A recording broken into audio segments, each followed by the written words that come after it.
call me here Pastor Hector Herrera. And the way that I got here is a very interesting story. It's like one that I've never, well, it's not true. I did imagine myself living in Japan, but never did I think I was going to be a pastor in Japan.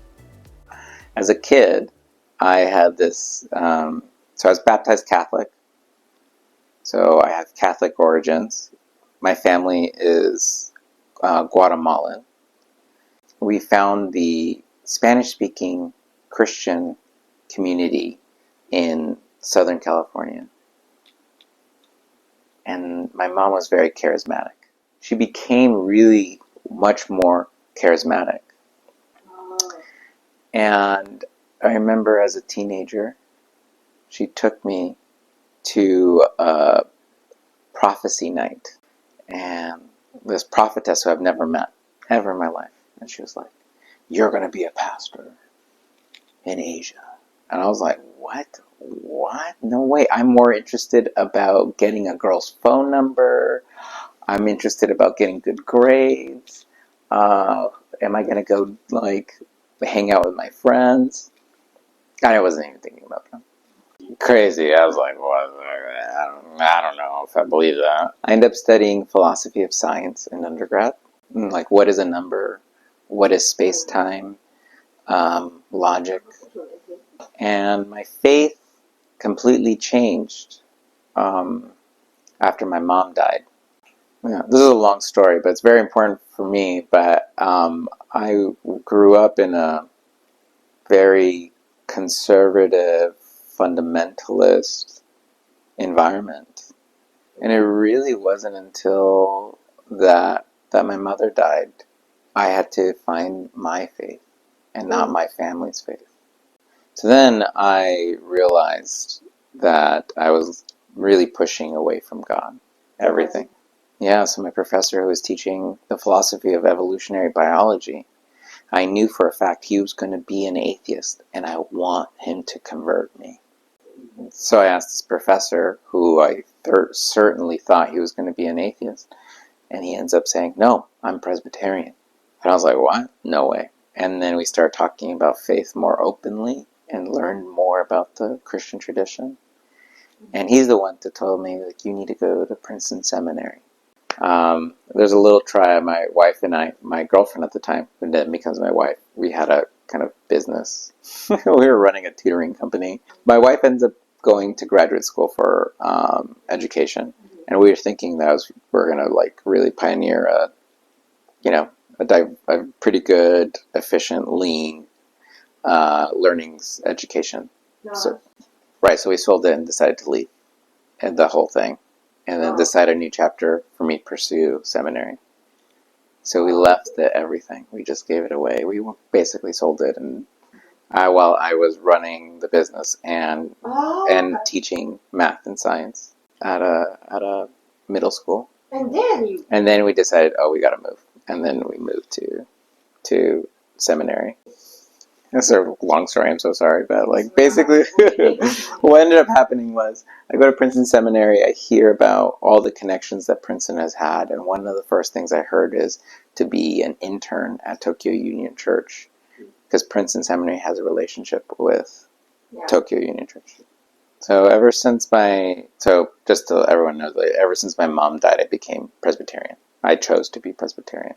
And then get here, hear that story. I'm like, great, I'm going to go to Tokyo. I've always wanted to live in Tokyo. The animes that I used to watch, I used to eat sushi, I used to eat, all sorts of nigiri that are nowhere near as good now, and soba and tempura. I used to eat that and enjoy it so much. And I was like, that's how I'm going to become an intern. Or go to Japan, is by being an intern.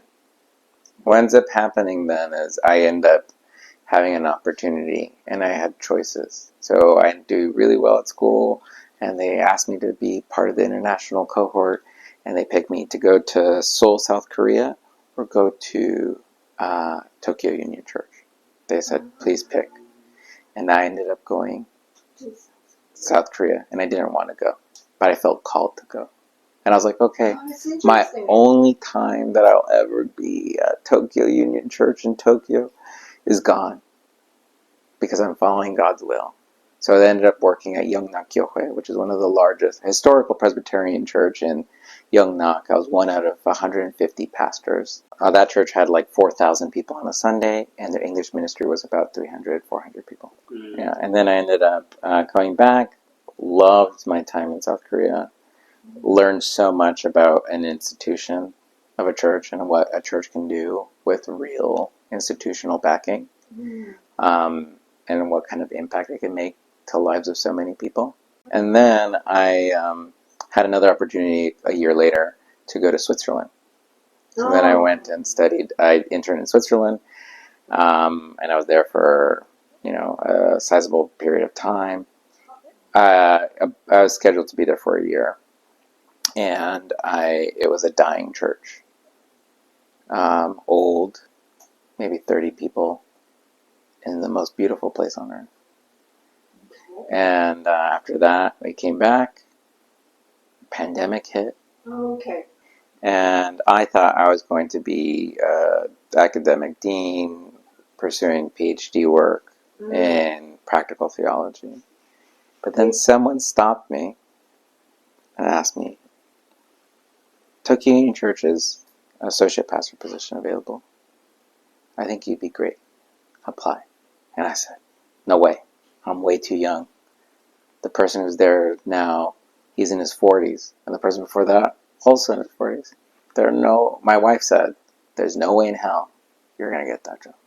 She literally said that. And I was like, thank you for supporting me.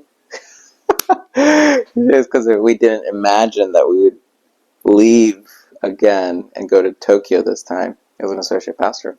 But the pandemic happened, and they really needed someone to lead them towards a digital path. And it's a 9-month process. It's very hard. You have to do so much to become a pastor here. Oh my gosh.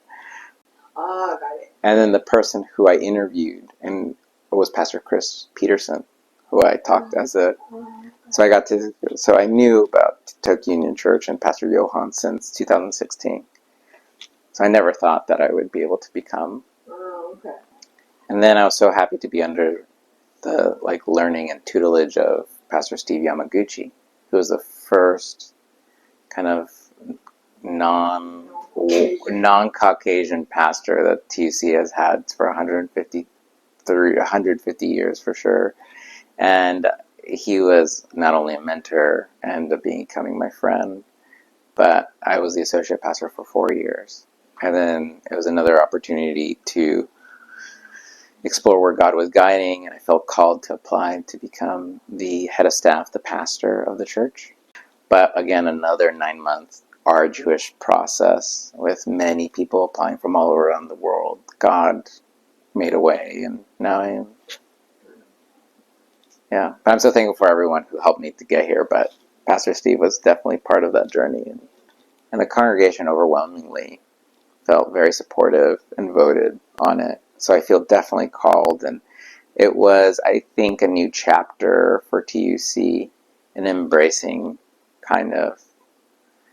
And I think we stand out even amongst a lot of English-speaking churches here in Japan. Yeah, I think it's very traditional in its presentation. We don't have smoke. We don't have lights. We don't have a cool pastor, maybe. We don't have a guitar. We don't have the band, or, we don't have everything, We have a choir, we have a hymnal, we have an organ, we process, and once it starts getting cold, I wear a robe. But I think it's our who we are as people who show up, and I think we are just trying to be us in the middle of it. I think that might be some distinctive. The fact that we have a diverse congregation who appreciates all sorts of things.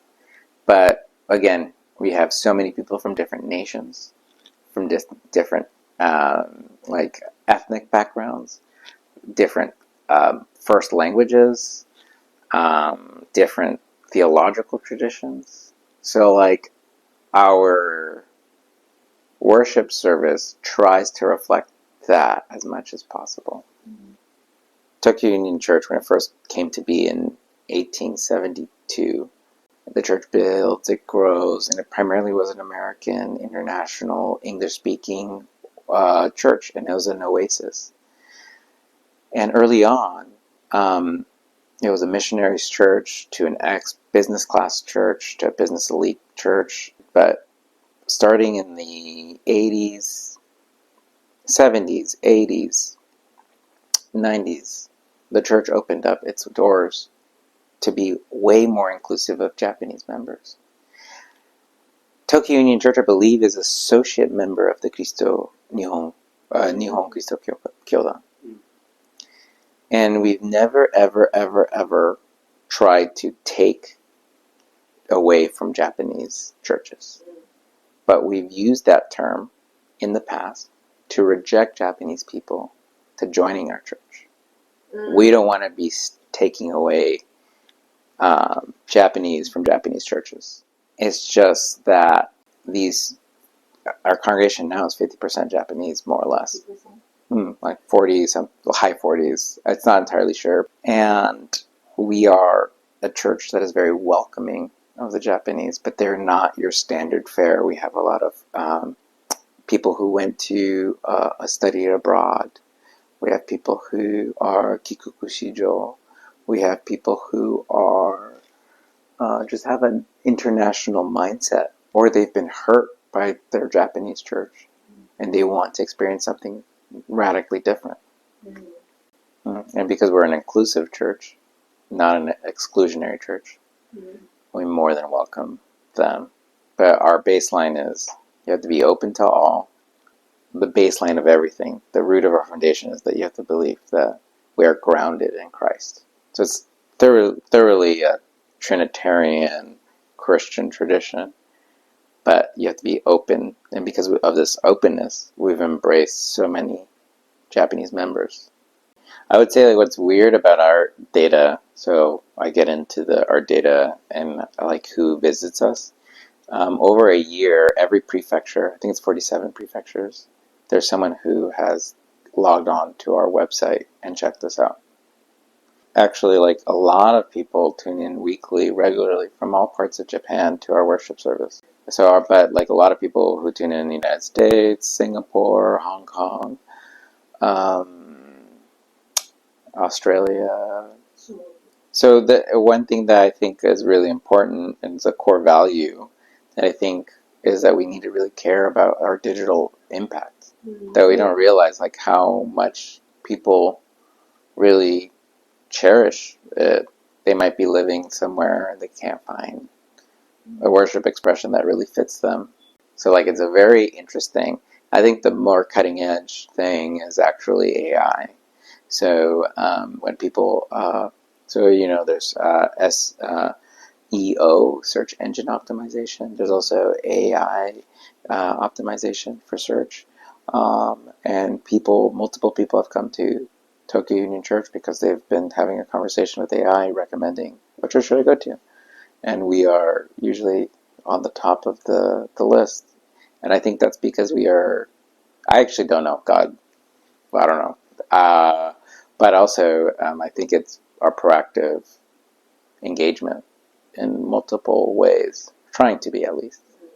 Well, I think actually that's why I feel like the newer generations are so attracted to kind of these charismatic, easygoing, half English, half Japanese, kind of larger institution from outside of either United States or Europe, sponsored churches that come here, and that it is easy, it is online.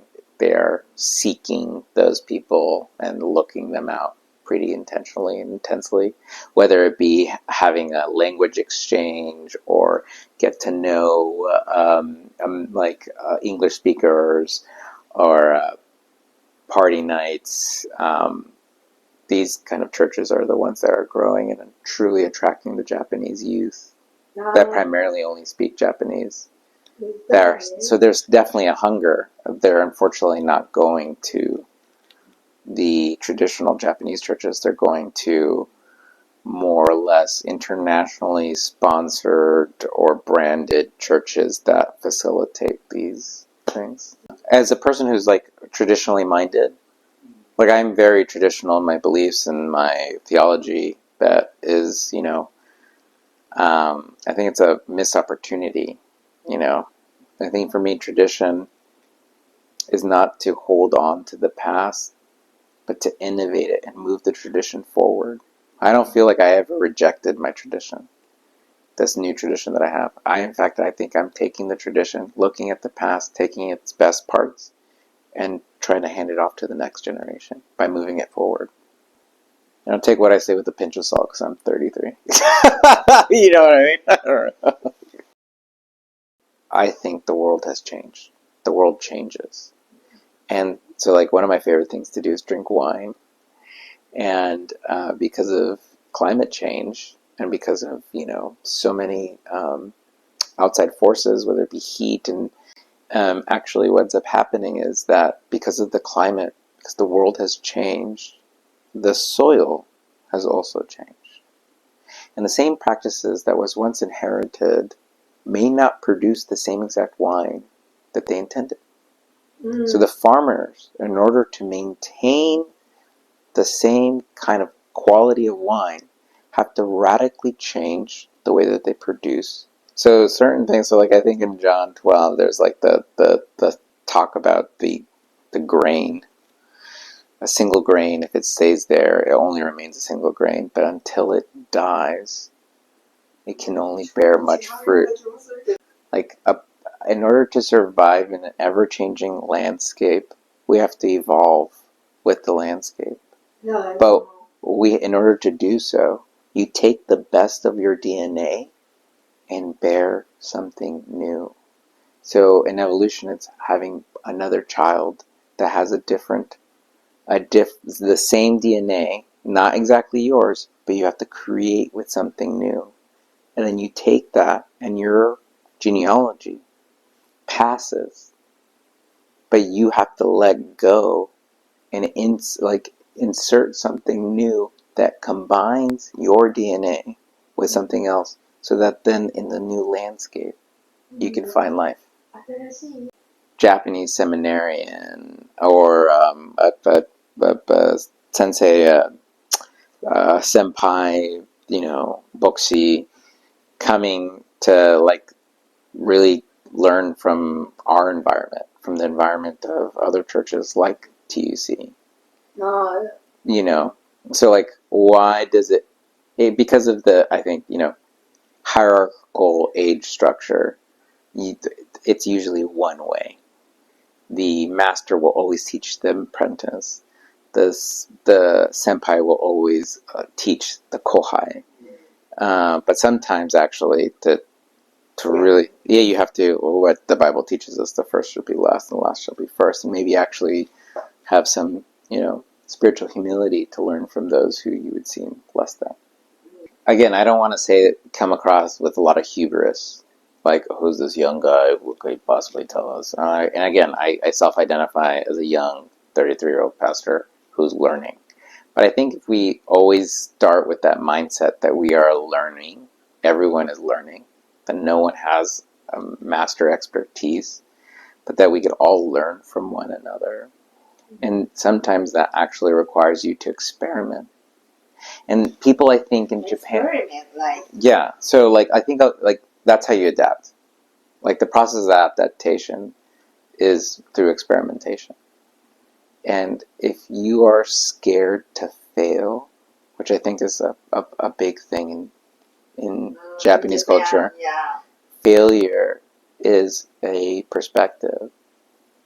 It's not the only way of looking at an experiment. It can be seen as a learning.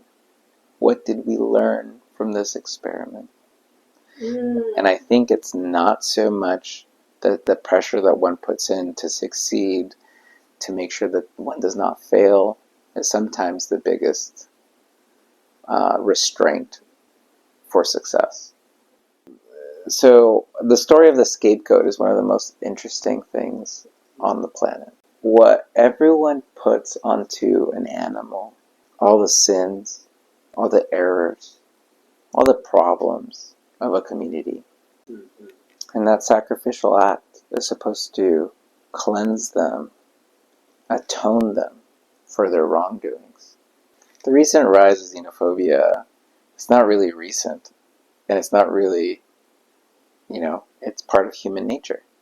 That scapegoating, and coming from the United States, I'm very familiar with xenophobia, very familiar with racism, very familiar with putting it on a minority group and blaming all the systemic problems, all the issues onto a little percentage of a community seems more like a myth one's trying to tell themselves so that they cleanse themselves from their errors instead of actually addressing the systemic issues that